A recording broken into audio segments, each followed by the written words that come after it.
Es Alberto Berjowski, el conferencista. Alberto lo conozco ya desde hace muchos años. Se nota, ¿no?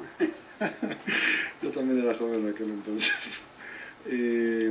Venía mucho al instituto en los 80s y había un seminario de sistemas dinámicos donde muy fructífero, creo.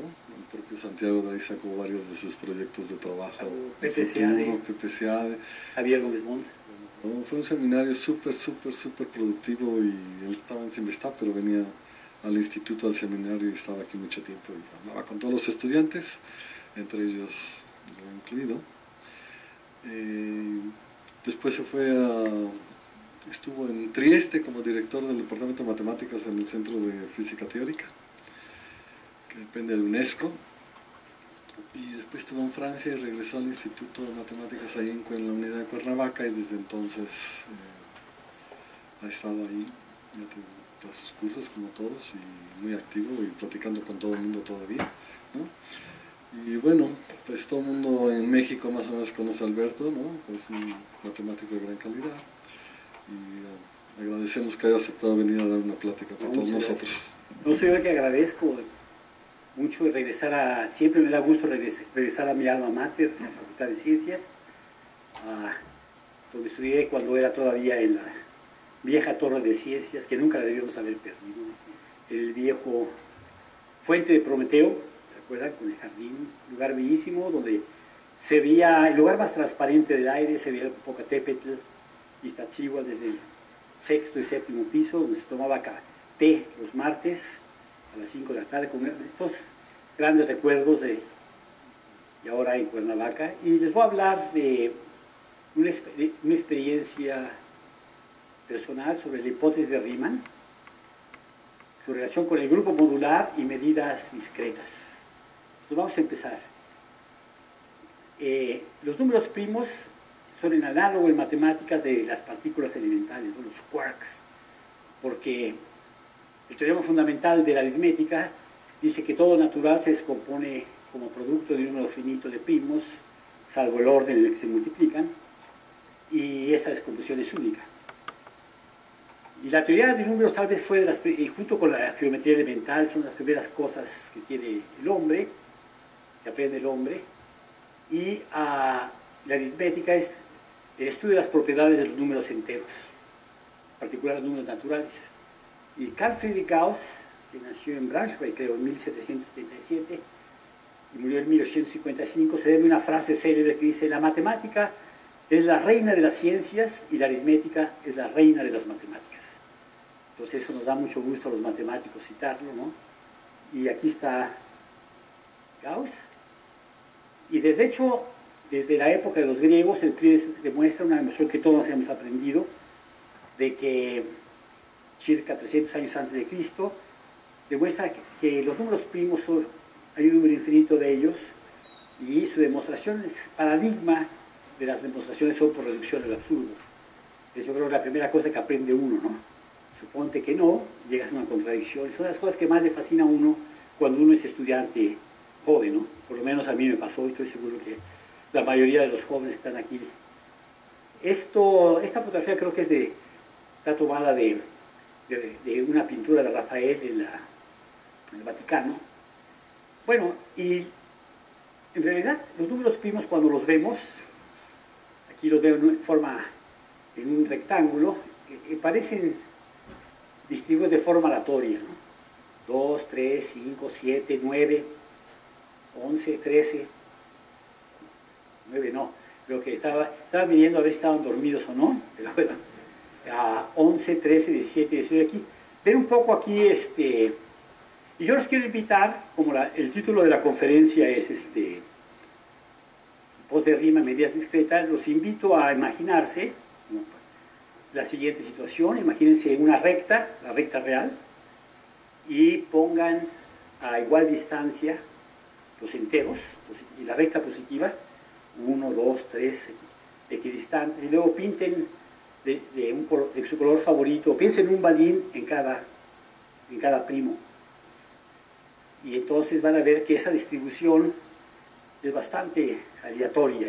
da la impresión de ser aleatoria, pero hay una conferencia, de hecho, que recomiendo mucho de Terry Tao, que es un conferencia, que se llama, habla sobre aleatoriedad de los números primos, se encuentra en YouTube y es altamente recomendable, porque lo son, pero no lo son, no tanto. Y esto está controlado por la función z de Riemann, como vamos a ver a continuación.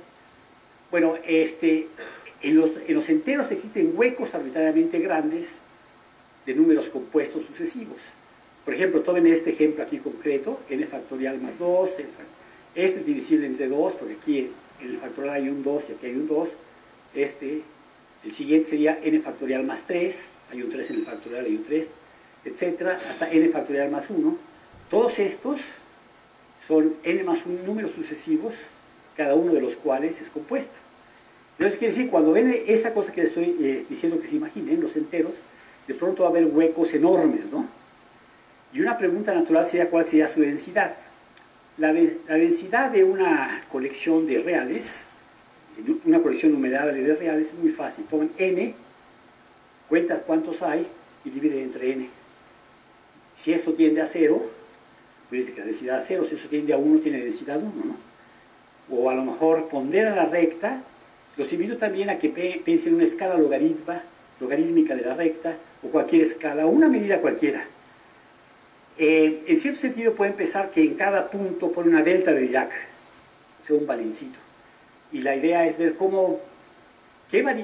qué pasa cuando estos puntos equidistantes se aglutinan y esta medida discreta converge a una medida continua. No es sorprendente porque así calculamos, de hecho, la integral de Riemann, ¿no es cierto? O sea, calculamos el valor en un punto de medio de una partición y tomamos un límite. Bueno, aquí tienen, por el otro lado, si toman el gran problema que todo el mundo quiere resolver, todo joven quiere resolver, la infinidad de número infinito de primos gemelos. Primos gemelos son aquellos que difieren de 2, como 3, 5, 5, 7, 11, 3, etc. Y como ustedes muy bien saben, es un problema abierto aún si hay un número infinito de ellos, aunque se ha logrado recientemente encontrar la cota máxima es 5, justamente en este proyecto de Tau, que es un proyecto muy noble, se llama Polymath. O sea, no quiero mi teorema para mí, un teorema colectivo. Está un poco difícil porque con las medidas bibliométricas con las que nos miden, ¿no? O sea, los puntitos, en particular los postdocs, etcétera, pues se tiene uno que volver un poco egoísta, porque ahora mi beca y mi postdoc, y entonces se vuelve un poco complicado. Es fácil decir, seamos generosos, y si los exhorta que lo sean, pero entendería que no lo fueran, porque, entonces, aquí ven un intento de una lista de los primeros gemelos, ¿no? Bueno, de hecho, claramente Euclides demuestra 300 años antes de Cristo que los números primos, hay un número infinito de ellos, pero detectar uno grande no es completamente trivial. Y de hecho, los números que son de la forma 2 a la n menos 1, donde n es primo, es una condición necesaria, de hecho, si no se factoriza, se llaman números primos de Mersenne, y resulta que hay todo un equipo que se llama GIMS, no me acuerdo qué decir, pero quiere decir números de Mersenne primos, ¿no? Está incluido en el nombre. Y fíjense que hace relativamente poco, el 7 de enero de este año, se encontró un número primo de Mersenne, o sea, de esta forma, este es primo, 2 a un primo grande, menos 1, y tiene 8.618 dígitos, un número enorme primo, ¿no? Uno anterior tiene un poco menos, pero... Y estos números primos, que parece un deporte matemático, como muchos que hacemos, tienen aplicaciones bastante profundas a la criptografía. Por ejemplo, cuando firman sus actas de calificación. Tal vez si quisiera que se cambiarla, necesitaríamos una computadora cuántica, ¿no? No se puede hacer trampa, ¿no? O la tarjeta de crédito, o PayPal, todo eso utiliza esto, y esto funciona a base de factorización. Se basa en un principio muy sencillo. Multiplicar números grandes es relativamente sencillo, lo pueden hacer ahora con su celular, de hecho, casi. Pero factorizar números grandes es increíblemente tardado y laborioso, y tiene factorizar números puede tardar tanto como la edad del universo, ¿no? Números grandes, ¿no? Entonces, y lo que se hace es, se toman dos números grandotes como este, por ejemplo, P es este, y se multiplica, y se toma un número que quede entre 1 y la función de Euler. Phi, de ahora en adelante va a ser la función de Euler. Phi de n es el número de naturales inferiores iguales a n, que son relativamente primos con n, y toman un número aquí, es el producto de los dos primos.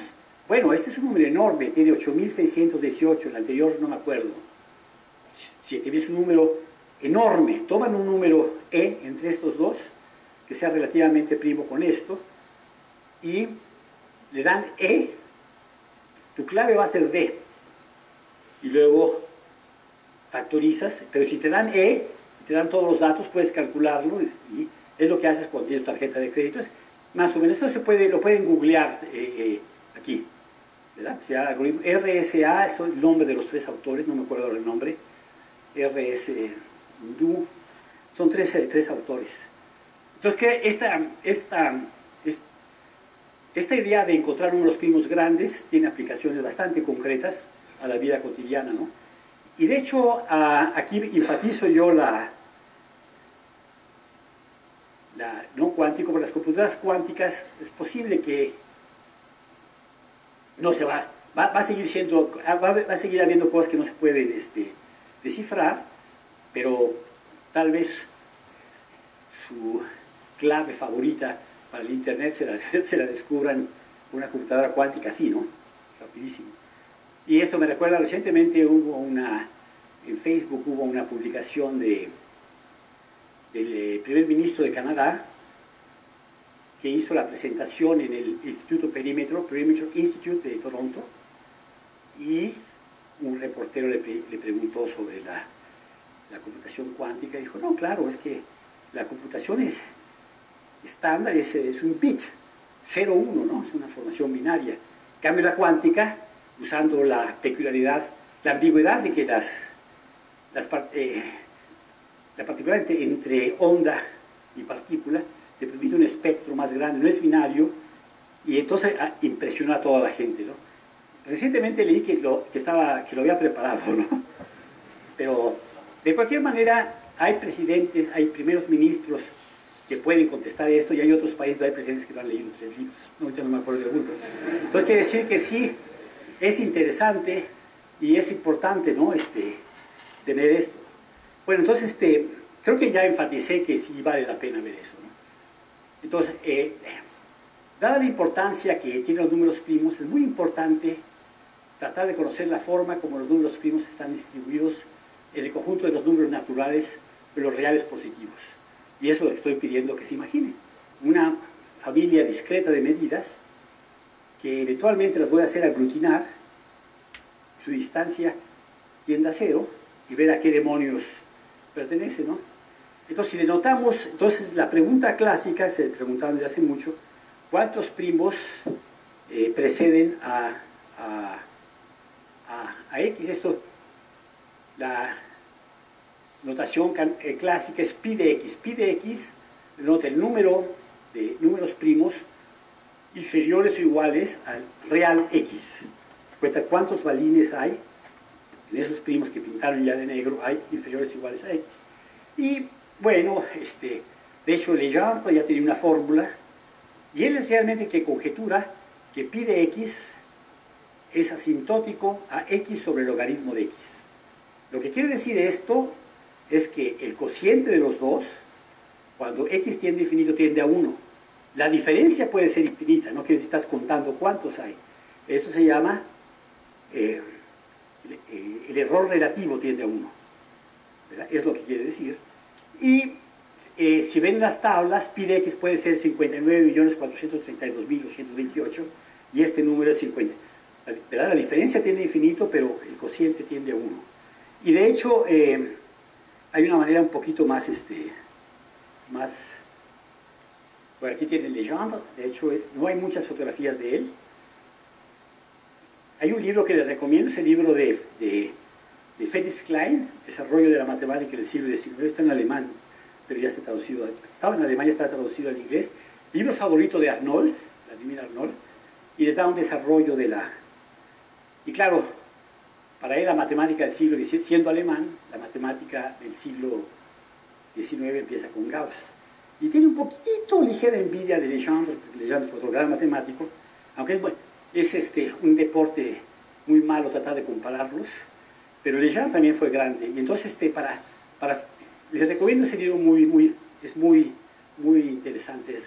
Por ejemplo, ya aprendí que Dirichlet estaba casado con la hermana de Mendelssohn, y había las grandes tertulias que tenían los Humboldt, los hermanos Humboldt, tenían tertulias. Bueno, ya me estoy saliendo del tema, pero sí les recomiendo que lean historia, y lean ese libro, es fabuloso. Desarrollo de las matemáticas en el siglo XIX. Y viene a colación porque ahí habla de Legendre como un gran matemático. Y aquí tenemos nuestro héroe, Carl Friedrich Gauss, que cuando había todavía el marco alemán, aparecía ¿de cuánto? ¿De 20? 20 marcos, no me acuerdo. Todos los grandes héroes aparecen en las monedas, ¿no? Ahora en la de $20 va a aparecer primera vez una afroamericana, que es una gran noticia. Bueno, aquí tenemos a Gauss. Y la prueba formal del teorema le hicieron de forma independiente Jacques Hadamard, gran matemático francés que vivió hasta los 90 años, y Jean de la Vallée-Poussin. Y Jean de la Vallée-Poussin no es francés, es belga.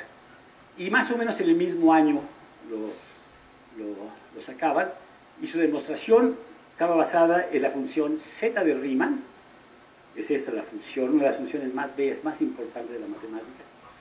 Y demuestra bueno, esta función z de Riemann realmente la inventa o la descubre Euler, pero nuestro gran héroe Riemann la extiende al mundo de los números complejos, y la función z de Riemann tiene un polo simple en S igual a 1, y tiene ceros llamados triviales, enteros impares negativos, y el teorema de los números primos consiste en demostrar que no hay cero en esta recta, en todo este biplano cerrado. Es fácil ver que para real de S mayor que 1 no hay ceros, y si en esta recta no hay ceros, eso es el teorema de los números primos. Y de hecho, si ustedes encontraran cualquier regioncita, bueno, uso el diminutivo en mexicano, ¿no? Cualquier región, por ejemplo, así. Sí, bueno, puede ser así. Cualquier cosita así que ganen, el error entre pi de x y la integral logarítmica es mejor. Pues esta fórmula deviene mejor, ¿no? De hecho, ese Bombieri encuentra que hay una curva asintótica. Entonces, bueno, en lugar de usar x entre logaritmo de x, es mejor usar la integral, esta integral, se llama Lie Logarithmic Integral, integral de 2, y estas dos, como crecen igual, es lo mismo demostrar que pi de x es asintótico a esto. Esto quiere decir, recuerden, que pi de x dividido entre esto tiende a 1 cuando x tiende a infinito. Pero esta es más bonita, esta fórmula, ¿no? Bueno, ahora,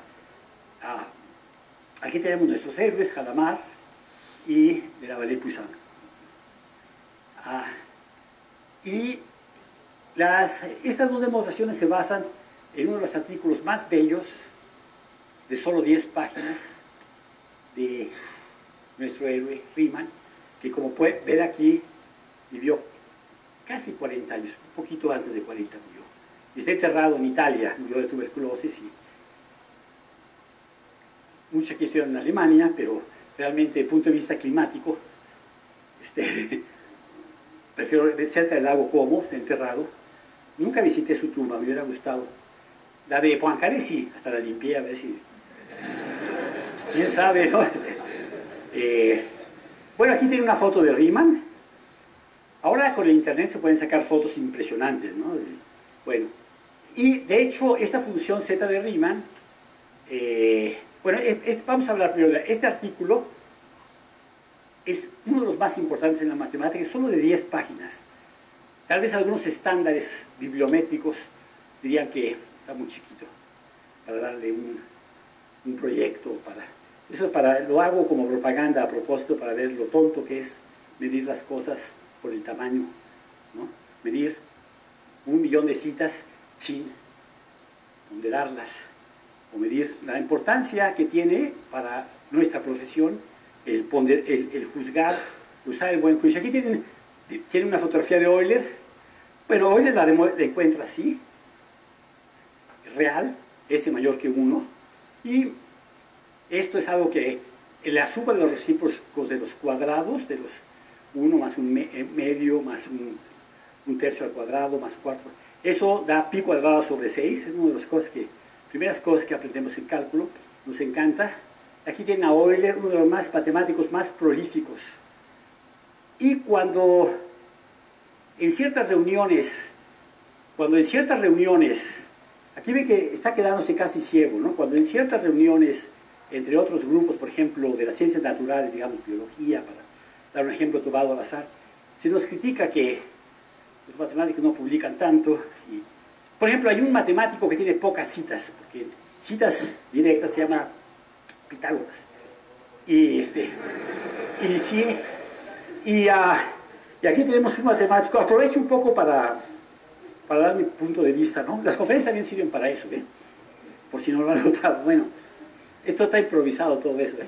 Entonces aquí tienen a Euler, que se ve que le falla y Euler tenía muchos hijos, trabajaba con los hijos sentados en sus piernas, y aquel pretexto de que no me dejan trabajar. Fíjate cómo se caen los clichés, ¿no? Con esta grande gente, ¿no? Entonces aquí está nuestro héroe Euler. Riemann extiende la función, entonces la había definido primero Euler la define solo para la recta real y para los reales mayores que 1. Luego es fácil ver, ya con variable compleja, que es válida para real de S mayor que 1. Y ya me pasé.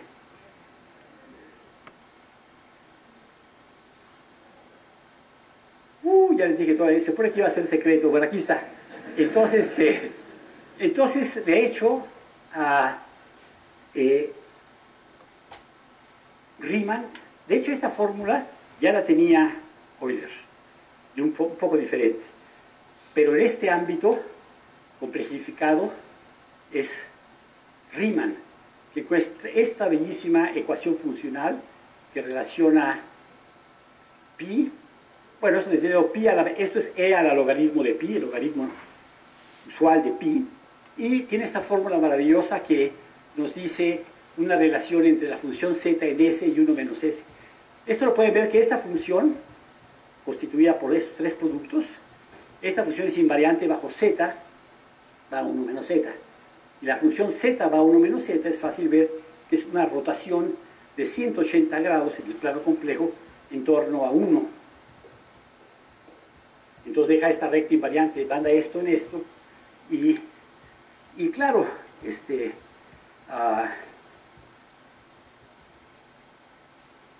no, es igual a 1 medio. Entonces eso va a ser importante. Entonces aquí tenemos esto. Bueno, y desde luego la cosa más importante de la función z es esta fórmula que se obtiene usando el teorema fundamental de aritmética.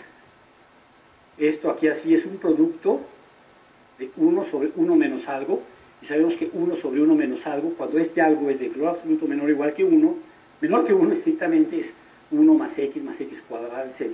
Desarrollan esto, multiplican, utilizan el teorema fundamental de la aritmética, y les queda esta relación válida para real de s mayor que 1. Y entonces quiere decir que este producto infinito queda completamente sintetizado por la función z. Corolario, la función z contiene dentro, codificada, una cantidad de mucha información aritmética, por la simple forma como fue construida. Y bueno, primero Euler era un maestro en tomar series divergentes, no se preocupaba de... Hay gente que es muy estricta y dice, no, converge. ¿Y qué? Entonces, digo, más o menos, pero claro, hay que ser Euler para poder decir eso. Ese es el gran problema, ¿no? Entonces, bueno, fíjense, agarra y dice, una manera de demostrar que hay un número infinito de primos sería si esta serie diverge.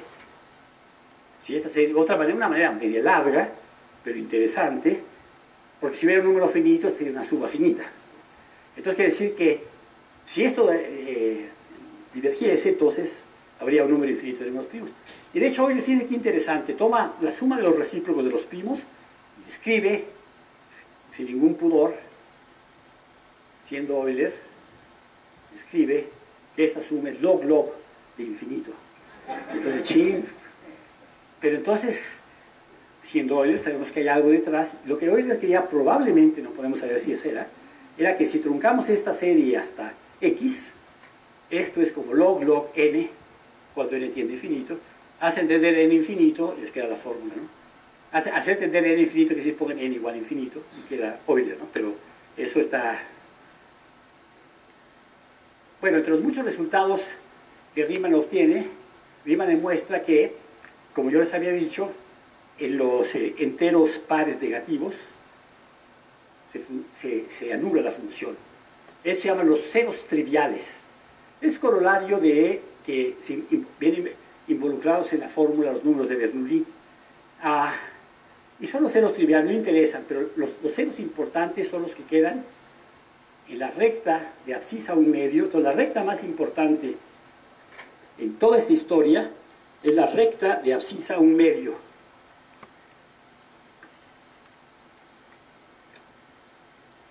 A ver, déjenme ver una cosa.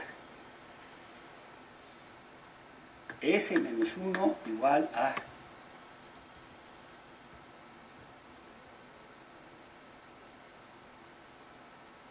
S. ¿Cuánto vale S?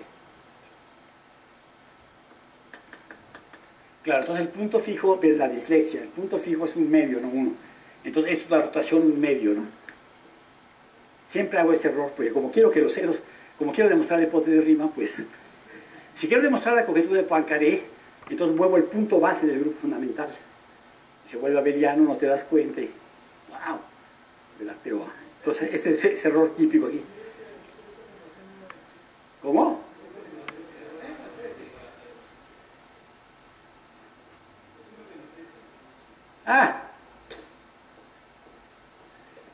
Gracias. Otra dislexia, ¿vieron? Muy amable. Exacto. Es lo que aparece, es el cambio de variable en la ecuación funcional. Bueno, entonces aquí tenemos a un gran matemático también, que él sí demuestra que en esta recta, 1/2, la recta, hay un número infinito de ceros. Teoremazo, ¿no? Allí hay un número infinito de ceros. Y este es el gran Hardy, a que nos gusta mucho citar, porque decía, yo trabajo cosas que no sirven para absolutamente nada. Y sí sirve porque, como empecé diciendo, toda la criptografía depende de los primos, y la teoría de los números es fundamental para todo. Y ahora ya no lo podemos usar como defensor ante el CONACYT, etc. El Hardy ya no funciona, ¿no? Ahora todos somos matemáticos aplicados, ¿de acuerdo? Y lo que hacemos es fundamental para el desarrollo del país. Nunca olviden eso. Bueno, entonces tenemos aquí era un tipo muy interesante, le gustaba el cricket. Él fue el que trajo bueno, lo conocemos tanto porque trajo a uno de nuestros héroes románticos, otro aparte de Galois, que es Ramanuja, ¿no? Entonces, increíble, aquí lo tenemos. Y aquí está la frase en el artículo de 10 páginas de Riemann, que se llama sobre el número de primos inferiores a una cantidad dada. Aquí tenemos. Y aquí tenemos a Carlos Pedro que los puede traducir, pero esencialmente la palabra clave de todo esto es esto. Que lo googlean, dice que más o menos hay. Lo que dice esencialmente, dice, ¿saben qué? Dice mis experimentos y yo veo que prácticamente todos los ceros, no hay ceros que tenga parte real mayor que 1/2, y de hecho todos tienen parte real 1/2. Y esa es la clave de todo eso. Y luego dice allí, un poco mejor, dice que no le dio, lo estuvo pensando, no le dio tiempo realmente no tuvo tiempo porque le ocupan otras cosas. Y entonces Es lo que esencialmente dice esa cosa. Y fíjense, si la hipótesis de Riemann fuera cierta, entonces el error relativo, no el cociente, sino la diferencia, es como O de x a la 1 medio más epsilon, donde x tiende a infinito. La hipótesis de Riemann es que es O de x. Un poquito mejor. Si encuentra una región así como esta, asintótica, el trabajo de Bombieri, ¿no? Medalla Fields un poco, lo hice también por otras cosas, pero esta... Entonces, el teorema de los números primos les da una mejor idea, una mejor distribución, ¿no? Bueno, hasta este momento nadie ha podido demostrar o refutar la hipótesis de Riemann. Y este problema, como bien saben, es considerado como uno de los más importantes dentro de la matemática, y muchos de los mejores matemáticos han trabajado en este problema. Hay anécdotas increíbles, ¿no? Si la hipótesis de Riemann es cierta, hay cientos, literalmente cientos, para no decir miles de artículos que serían mejores si la hipótesis de Riemann es cierta, ¿verdad? Así como había en la época de la conjetura de Poincaré también, muchos resultados de topología se mejorarían si la conjetura de Poincaré hubiera sido cierta, pero gracias a Dios fue cierta. Y entonces aquí tienen, y hay, de hecho, si tú conoces a Saguier, don Saguier, bueno, Saguier, tuve un poco de cartas con él, intercambio no bueno, pero decía que en mi época, cuando escribí lo que les voy a platicar, el número de ceros conocido era 1500 millones. Decía que era un número enorme. Yo en mis adentros dije, bueno, es lo que se robó X, gobernador del estado Y, del país Z. Digamos, ¿no? Entonces, no, un número grande, un número chico, pero tiene razón. O sea, en realidad tiene razón, pero en la terquedad uno no sabe. Entonces, en realidad ahora se verifica la hipótesis de Riemann hasta esto. 10 a la 13. Lo que quiere decir esto, que toman un rectángulo de altura 10 a la 13, los únicos ceros están aquí, no están afuera, ¿no? Pero ¿qué pasa, por ejemplo, si hay un cerito, si hay ceros arbitrariamente cerca de la recta 1 medio, de la recta 1, pero que son de la forma 2 a la 2 a 2 a la 2 a la 64 a la 64, lo pueden detectar o no, pues, no se sabe, ¿no? Pero hay muchas relaciones. Una que es muy bonita es la relación que hay entre las sucesiones de Faraday y el grupo modular y los holociclos. Bueno, las sucesiones de Faraday no son sucesiones, son colecciones finitas, y son simplemente lo siguiente, todos lo conocen, pero lo repito, toman los racionales entre 0 y 1 y los ordenan según su denominador, ¿verdad? Aquellos que denominador es menor o igual que n. Y entonces aquí vienen todos cuyos denominadores es menor o igual que 1, 2, 3, etc. Y claramente el número de estos es la sumatoria de la función de Euler, ¿verdad? Entonces, esto va creciendo y una manera geométrica de verla son los famosos círculos de Ford. Los círculos de Ford, que los pueden googlear, se obtiene así. Toman el plano hiperbólico, o sea, los números complejos cuya parte real es positiva, cuya parte imaginaria es positiva, y toman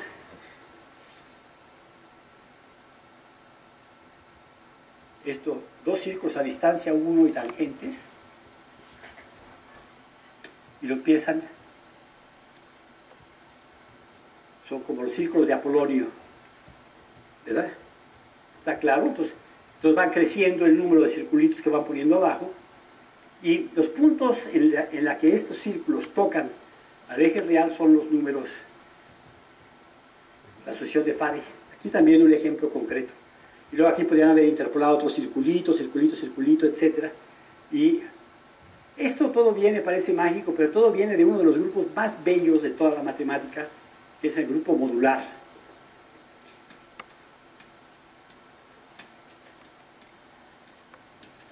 Es el grupo de transformaciones de Möbius que preservan el hemiplano superior, que son de la forma z igual a z más d sobre cz más d. donde la matriz A, B, C, D tiene determinante 1 y entradas en Z. Entonces simplemente es tomar uno de estos círculos y aplicarle todos los elementos de ese grupo. Tic, tic, tic, tic, tic, tic. De esta manera tapizan, y esos son los famosos círculos de Ford. Ahora, si ustedes me dan una colección de puntos en el intervalo 0,1, como la sucesión de Farey, la ven medio rara, ¿no? Como están deslocados. Agarran los puntos y... ¿Se acuerdan en la primaria cuando la maestra decía, tomen, estaban todos los niños, sí, tomaban. Entonces los ponen a que queden equidistantes. Y luego ven la discrepancia. Donde está el niñito mal colocado, menos donde debía de estar. Y de esa discrepancia, según crezca, hay una equivalencia debido a Franel y Landau al hipotésis de Riemann. Qué interesante, no algo tan geométrico como el grupo modular, los círculos de Ford, las acciones de Farey implica un teorema que no lo haríamos por el millón de dólares, lo haríamos por la gloria, ¿no? ¿De acuerdo? Me acuerdo una vez, una anécdota, en CONACYT hubo una reunión de miembros del SNI en Acapulco, al que fui yo, y me acuerdo, la única vez que me ha ido bien. Y entonces había una reunión ahí con todos, yo estaba en el panel, se equivocaron de mi nombre, yo era el único que no había preparado, porque para mí mesa redonda es una mesa redonda donde hablas. Todos llegaban su PowerPoint y el chile. Yo no estaba preparado porque no entendí la definición de mesa redonda. Entonces hubo un físico de cuyo nombre no quiero acordarme, que decía, olvídense, la matemática por ella misma, la ciencia por la ciencia misma ya no existe. Y a mí entonces agarré el micrófono y ¿qué hubiera pensado Newton cuando descubre, inventa la ley de la gravitación universal? No estaba pensando, señores, con esto el futuro de Inglaterra está garantizado porque la revolución industrial llegará. No estaba pensando en eso, ¿no?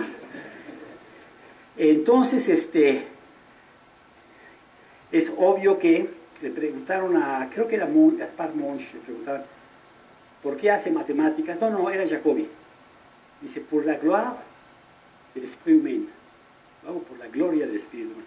Pero $1 millón pues a lo mejor no cae mal. Ya pensado, ¿no? Entonces tienen ahí esto está aquí. Pero está interesante. Entonces aquí tienen otra imagen. Este es el modelo del disco, ¿no? Y entonces todos estos objetos en estas imágenes provienen de la geometría hiperbólica, que es el plano superior dotado de la métrica esta, y la métrica euclidiana ponderada con y al cuadrado, entonces conformemente equivalente, y tienen la longitud está por esta forma, todos se han llevado un poco. Entonces con esto resulta que este espacio deviene un espacio completo de dimensión 2, simplemente conexo con curvatura -1, es el plano hiperbólico. Y pasamos del hemiplano al disco por la transición de Cayley, que es esta. Esto manda el hemiplano superior al disco unitario, ¿verdad? Esta fórmula. Y entonces, si lo queremos ver compacto, lo vemos aquí. Si lo queremos ver, calcular áreas, lo vemos en el plano superior. Si somos físicos, vemos el modelo de Minkowski, lo vemos con un hiperboloide.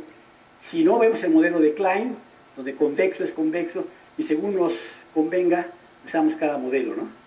Entonces aquí está esto. Entonces ahora, el grupo de transformaciones que preservan el hemiplano superior son las homografías, o transformadores de muebles, que son como esta, que tengo allá, la que escribí allá, no, ahí, como la que escribí allá, esta, pero donde A, B y C y D son reales, ¿verdad? Hay un subgrupo discreto cuando A, B, C y D son enteros. Y entonces este grupo es mi grupo favorito. Es el grupo modular y entra en todas las cosas. De hecho, por ejemplo, el teorema de Fermat es consecuencia de la modularidad de curvas elípticas y tiene que ver con este grupo fabuloso. Yo cuando doy mi curso de variable compleja, creo que mis alumnos dicen, ya voy a hablar otra vez del maestro del grupo modular. Y luego poco a poco, cuando ya van en cuarto, están haciendo su tesis y lo usan todo el tiempo, se dan cuenta que pues no estaba tan mal, ¿no? pero en fin, está. Bueno, el grupo modular actúa, aquel grupo donde A, B, C y D son enteros, actúa de forma discreta, totalmente discontinua, con puntos fijos, pero no importa, en el plano. Y tiene un dominio fundamental, es decir, una mosaico fundamental, que es el siguiente. Entonces el grupo actúa por isometrías hiperbólicas y trazan un círculo de radio 1, aquí está menos un medio, trazan dos rectas verticales, y este triángulo, un triángulo ideal, tiene un punto al infinito, aquí forma 60 grados, 60, 60, 0. Este triángulo cerrado tiene la propiedad que si aplican todos aquellos elementos, les empapela, les da una teselación, una celosía del plano hiperbólico. Y entonces es sumamente interesante, ¿no? Este grupo está generado por dos transformaciones. Z va a 1 menos 1 sobre Z, que es una rotación de 180 grados en torno al punto I, y otra que es una rotación de 120 grados en torno a ese punto, que es una raíz primitiva cúbica de la unidad.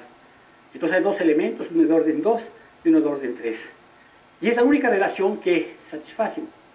El grupo modular como grupo abstracto es el producto libre de un grupo de orden 2 con uno de orden 3. Pero lo importante para mí es que esto empapela, ¿sí? Ahora, si tomamos el cociente bajo la acción, bueno, esta rotación pega este lado con este lado. Y también la traslación está en ese grupo, esta matriz es de ese tipo. Es cuando A vale 1, C vale 1, etc., ¿no?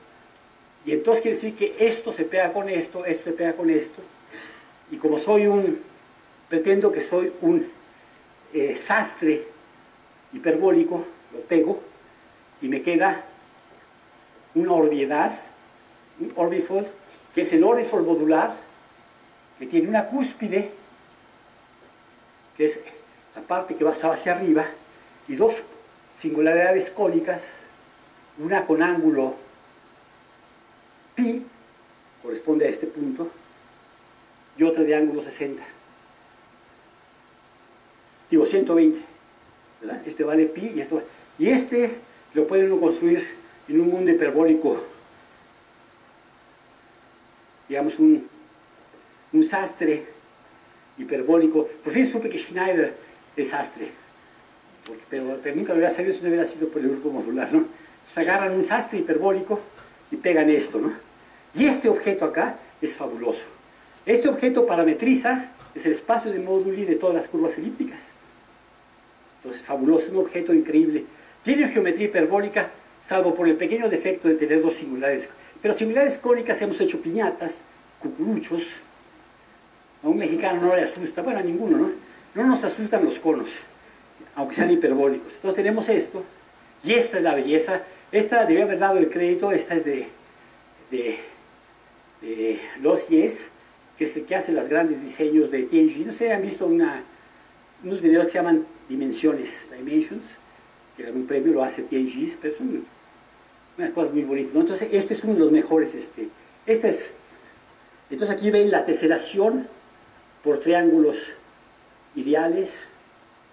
Bueno, y ahora viene mi anécdota. Esta es aquí ya me salió mejor. Este es un ejemplo de esto, ¿verdad? Este es este cociente. Y entonces ahora me encontraba, una anécdota personal, me encontraba yo en Guanajuato, en los años 80 todavía, y estaba dando una conferencia, un matemático hindú muy bueno que se llama Dani. Y fíjense, las rectas horizontales, altura h, altura y, se llaman orociclos. Bueno, son círculos ideales, bueno, círculos, rectas son círculos, ¿no? Que son tangentes al punto al infinito. Y si toman esta recta, como esto se identifica con esto, lo que les queda aquí es un círculo así, ¿no? Esta longitud hiperbólica va tendiendo a cero. Entonces estos anillitos van tendiendo a cero, ¿verdad? Cuando Y tiende a infinito, esto. Ahora, cuando Y es grande, están encajados. Pero cuando Y, por ejemplo, es 1, recuerden que esto se pega con esto, con una rotación, me queda una gotita de agua. Entonces cuando paso por aquí, un poquito después, esta gotita de agua se vuelve un 8, y cuando Y tiende a 0, pues esta curva va tocando más y más y más y más. Lo estoy invitando a ver medidas discretas, ¿no es verdad? Entonces, si regresamos a esto, esta curva aquí va tocando más y más y más y más dominios fundamentales, pero lo que quiere decir es que esta curva se va embobinando más y más y más hasta que finalmente deviene todo. Pero es una manera muy poco matemática de decir. La mejor manera de decir lo siguiente: tomen una de estas curvas. ¿Ven esta curva? Cuando la cierra se vuelve un círculo de longitud 1 siempre.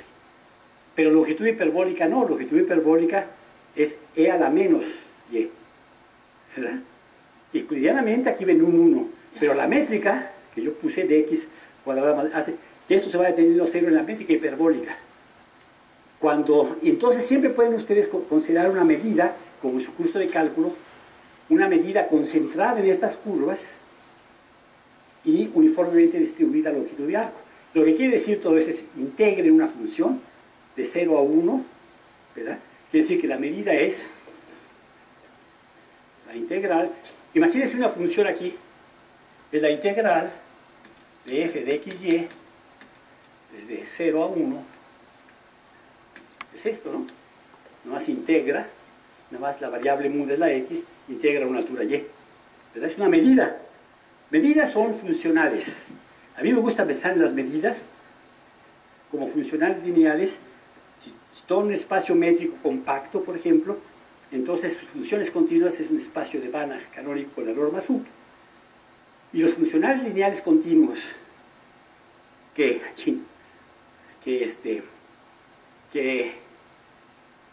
asignan 1 a la función 1 y que son positivas en funciones positivas son exactamente las medidas, ¿verdad? Es el teorema de representación de Riesz.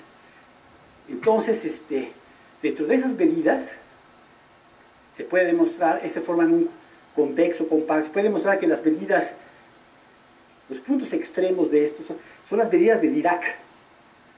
Bueno, las medidas de Dirac son muy fáciles, son las que asocian a una función el valor de la función allí. A la función 1 le toca 1, es una supermedida, ¿no? Y les digo una anécdota, a mí me gustaba siempre medir, mi manera de ver las medidas, incluyendo la de Riemann, era átomos que se iban creciendo, juntando, hasta converger a... Y me daba muchísima vergüenza decir que era mi manera de entender integral, porque, o sea, junto con González Acuña, bueno, Santiago, no, soy de la generación de Santiago, yo estudié ingeniería, también Guillermo Torres, y cuando estudiamos ingeniería sabemos integrar, aunque no sabemos lo que es la integral. Me cambié a la Facultad de Ciencias y con Torres aprendí lo que es la integral, pero se me olvidó cómo integrar. O sea, en la Facultad de Ingeniería, integral de coseno a la n, pum, pum, pum, pum, que hacía los 250 integrales, pero sí. Pero yo entonces mi manera de ver la integral era como átomos ponderados, así, ¿no? Y me sentía avergonzado, pero un colega, cuando fui profesor en Francia, Livio Flaminio, que tú conoces, me decía que Ornstein, de Stanford, un experto en probabilidad numerosa, pero sí piensa Ornstein. Me sentí tan contento, ¿no? Después de decir, porque ya me da vergüenza, no lo van a saber. Pero entonces va a tratar de esto, cómo reunir Entonces, bueno, estaba yo en Guanajuato, regreso a la historia, y entonces consideraba estas medidas así, y yo le decía, esta medida, estos círculos se vuelven densos y convergen y rellenan todo eventualmente cuando y tiende a 0. ¿Verdad? Se va embobinando. La mejor manera de decirlo es esto: las medidas mu y, ahí tengo la medida mu y, convergen a la medida de Lebesgue cuando y tiende a 0. Entonces quiere decir, para toda función con soporte compacto, mu y, lo que quiere decir esto, mu y de f es igual a 3 entre pi cuadrada, en la medida del EDEC de f, más un error, que es y a la 1 medio, o chica y a 1 medio. Cuando y tiende a 0, a ver, el 3 entre pi, ¿de dónde entra el 3 entre pi? No entre pi cuadrado, entre pi. Es porque tengo que normalizar por el área. Por Gauss-Bonnet, el área de este triángulo dominio fundamental es pi entre 3. Entonces, esta medida converge, y esta medida es la integral de f de x, y, de x de y, dividido entre y cuadrado, es la integral que todos saben, ¿verdad? Converge a eso. Y es una manera precisa de decir que una familia de no son discretas, pero están concentradas en un círculo. Y entonces allí, en esta conferencia en Guanajuato, todavía el CIMAD no existía, se daba en la Facultad de Filosofía, junto a la Valenciana. Se encontraron un matemático que admiro mucho, quiere mucho a México y que conoce, fue de la generación de Santiago en Princeton, que es Dennis Sullivan, matemático, digo, no necesito hablar de él, es extraordinario matemático, y le interrumpe a Larry y dice, oh, that's what implies the Riemann hypothesis. Si en lugar de un medio tuviera 3/4 menos épsilon, porque mientras más alta sea la potencia de y, como y tiende a 0, la aproximación es menor. Dice, es la hipótesis de Riemann. Ya se me olvidó, pero me quedó el huesito. Y esto de aquí tiene que ver con sistemas dinámicos. Tiene que ver con sistemas de Anosov, con sistemas hiperbólicos. Y poco a poco me involucré en el problema. Y leí un artículo de Saguier, esto depende de un artículo de Saguier, lo leí. Y Saguier dice explícitamente en su artículo, si se encuentra para una función característica que este error es y a la 3 medios de los épsilon, esto demuestra la hipótesis de Riemann. Lo trabajé y encontré que no. Que para una función característica fallaba. Chin. Y entonces telefoné a Dennis. Hey, Dennis, creo que demostré la hipótesis de Riemann. Silencio. ¿Is Janet around? Eso se llama pasar una prueba de salud mental. Entonces, agarra y me dice, ¿está tu esposa allí? Y entonces ya me di cuenta, no está, fue a trabajar. Ya ve, no, te juro que no tomé me sentía así, ¿no? Y entonces empecé, ya se me echó como unos 5 buscapiés, y todos los resolví bien, ¿no? Y, ok, me mandó un boleto de avión. Era una época donde mi salario era de 400, no, por ahí yo no ir a Nueva York, olvídalo. Me pagó el boleto de avión, llegué, y resulta que no está correcto. Lo que yo hice está correcto, pero hay un pequeño detalle que no puso Saguier, y no lo supo hasta después, es que se necesita no una función característica, sino una función que sea por lo menos de clase C1. Una función característica ni es continua. Y entonces me falló, pero de todos modos me quedó el gusanito. Y entonces todo eso que estoy platicando está aquí. La medida converge a esto. Esta es la integral del EDEC. 3 entre pi es porque hay que dividir entre el área del espacio, es un triángulo. El área de este ordifol es el área del triángulo, ¿no? Porque se pegaron dos lados que tengo medida 0. Y es 3 entre pi, entonces normalizas, o sea, divides entre el área, multiplicas por 3, y obtienes y si este exponente lo haces más grande, es la hipótesis de Riemann. Y entonces, aquí viene, es Don Saguier, y ahí tuve una serie de cartas, y ahora ya me llevo bien, porque ahora está en Trieste, ya es profesor invitado de ICTP. Entonces le adora Italia, como que le adoro yo, y entonces ya compró su casa, entonces ya poco platico. Yo me hice más amigo de él porque soy amigo de Matilde Marcoli, que la quiere mucho también. Tú la conoces a Matilde también, ¿no? Bueno, entonces, pero ahí está. Entonces, aquí está el problema. La función no es continua y el teorema no se aplica. Bueno, y todo esto viene por la siguiente... después demostré que realmente no se necesitaba todo esto de los ciclos, nada de eso. Simplemente era cuestión de contar masas. Bueno, cuando yo los invité a imaginarse átomos en la recta, ya casi acabo, es que eso hay que pensarlo como si fuera un casicristal. Y yo así lo pensaba, como un casicristal, pero no sabía lo que era un casicristal, pero lo pensaba como átomos. Entonces hay un resultado de 2009, más bien una observación.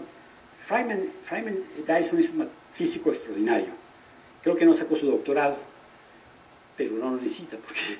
Y él dice, la hipótesis de Riemann es equivalente a que los senos de la función son un cuasicristal. Esto quiere decir más o menos que si toman su transformada de Fourier, es discreta y es casi periódica. Es como, digamos, como la teselación de Penrose.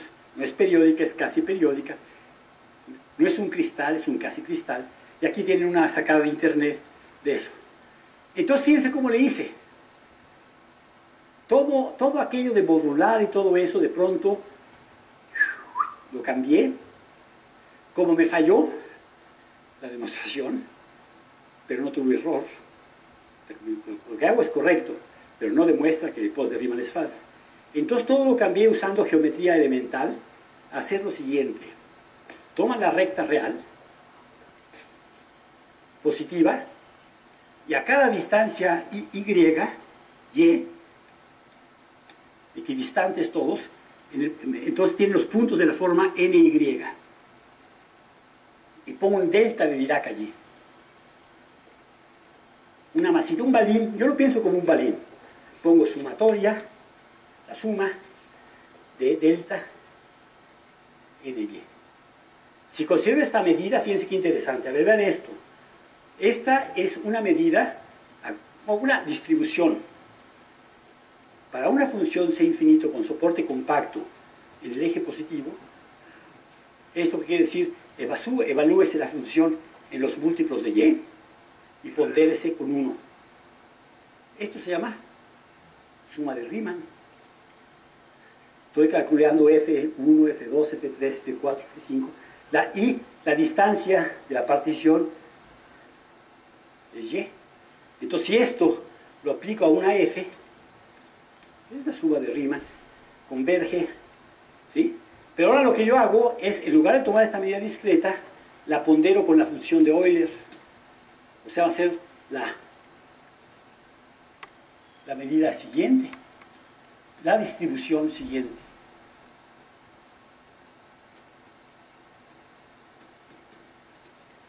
El y cuadrada es porque la función de Euler crece como el cuadrado, ¿verdad? La función 1 crece como n, 1 más. Entonces, esta medida los invito a tener y a 0. Entonces, ponen un balincito pesado con phi de n. Y hace entender y a 0. Lo que quiere decir, se vuelve una medida continua. Y de hecho, esta es la que hago. Y de hecho, fíjense aquí, converge a esta medida tan bonita, es u f de u. Esa es una medida, una integral facilísima, ¿no? No es de u nada más, la nueva medida es u por du. Estoy integrando f de u y pondero por esto. Y entonces demuestro que es equivalente a esto. Y ahí saco un artículo bonito. Y tiene la virtud que hay un libro de Borwein que es historia del post de Riemann. Y el artículo de 1994 hay uno solo y me pone a mí. Me dio un gusto porque pensaba que ya, para puntitos del SNI es 0, pero para mi egoteca es 1. Porque así. A ver, entonces tienen allí, ¿no? Ah, bueno, y entonces con esto, una serie de manera de ponderar. Y tienen aquí todos estos teoremas. Si ahora la pondero, en lugar de pondero con e a la menos y, tengo todos esos resultados. Esto converge a este. La función de von Neumann. Tengo toda esta cadena de cosas.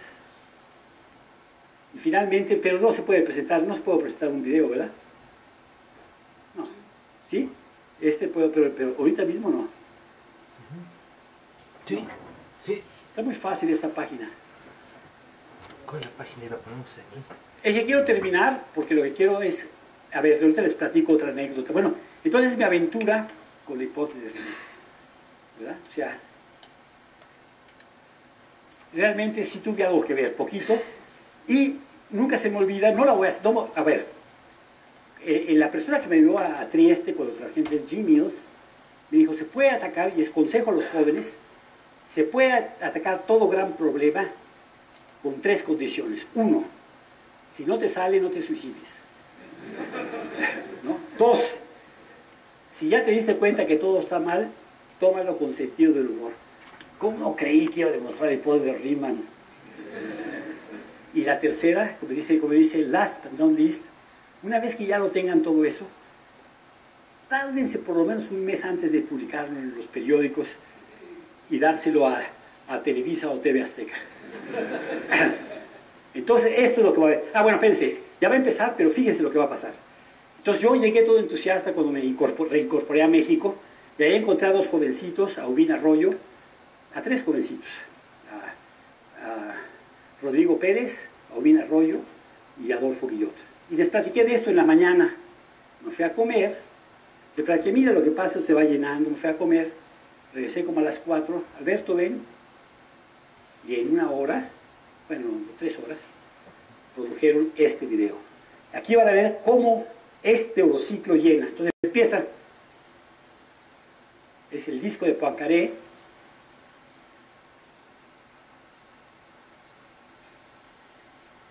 Debía tener música, pero si quieren le chiflo ahorita.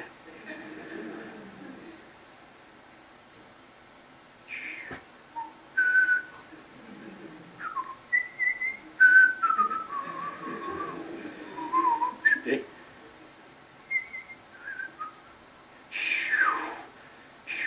Let the force be with you. Ah, está el dominio fundamental. Aquel triángulo, cuando mueven la esfera, ¿no? Mueven el centro de proyección estereográfica, ahí se empieza a teselar. Recuérdense que está hecho por dos niñitos, tenían 20 años, ¿no? Entonces se les ocurre poner bailes y eso, así como muchos de los que están aquí, ¿no?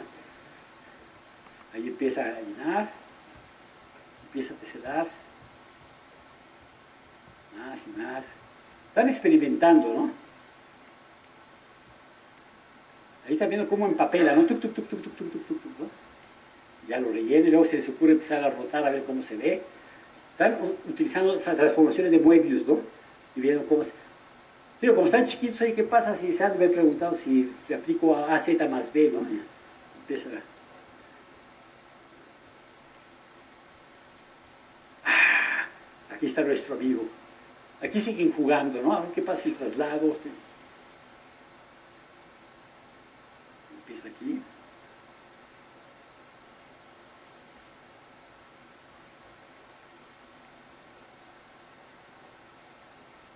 Ya se van a...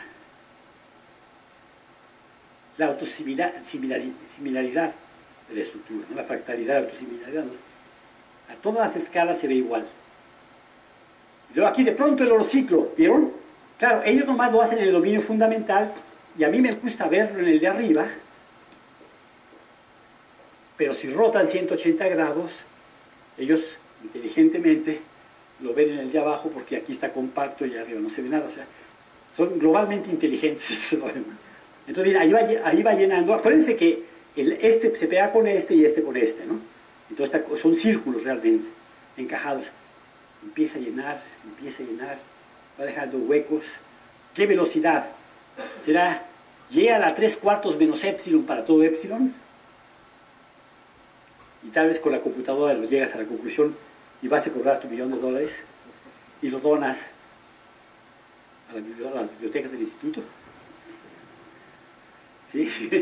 O te quedas con ellos. Entonces ahí se va llenando más y más, ¿ven?